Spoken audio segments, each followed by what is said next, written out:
कहते हैं माँ वैष्णो देवी के दर्शन तभी होते हैं जब माँ स्वयं बुलाती है। त्रिकूट पर्वत की पवित्र गुफा में विराजमान है मुंह मांगी मुरादें पूरी करने वाली माता।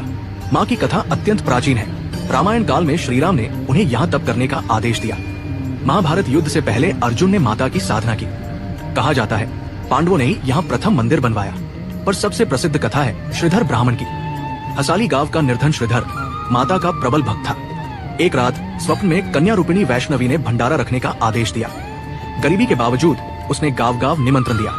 कुछ ने सहानुभूति दी पर कईयों ने उपहास किया। थोड़ी सामग्री जुटी पर बहुत कम।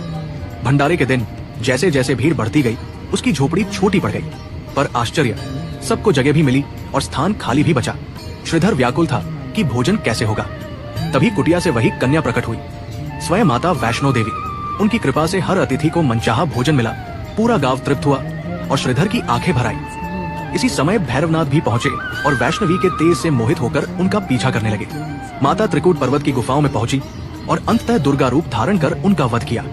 मोक्ष देते हुए माता ने कहा, मेरे दरबार की यात्रा भैरव बाबा के दर्शन बिना पूर्ण न होगी। भंडारे के बाद माता के अदृश्य होने से शोकाकुल श्रीधर ने अन्न जल त्याग दिया और दिन रात माता को पुकारता रहा। स्वप्न में माता प्रकट हुई और गुफा का मार्ग दिखाया। वहाँ श्रीधर ने 3 पिंडियां देखी, महाकाली, महालक्ष्मी और महासरस्वती। माता ने दर्शन देकर उसे 4 पुत्रों का वरदान दिया और आजीवन अपनी सेवा का आदेश दिया। यही गुफा आज वैष्णो देवी धाम है। जम्मू कश्मीर के कटरा से शुरू होती है 13 किलोमीटर की दिव्य चढ़ाई। मार्ग में बाणगंगा, अर्धकुंवारी गुफा और हाथी मत्था आते हैं। अंत में भक्त पहुंचते हैं पवित्र गुफा में, जहाँ कोई प्रतिमा नहीं, सिर्फ स्वयंभू 3 पिंडिया माता के शाश्वत स्वरूप का दर्शन कराती है। यही है वैष्णो देवी धाम, जहाँ हर साल करोड़ों भक्त सिर्फ एक पुकार के साथ लौटते हैं। जय माता दी।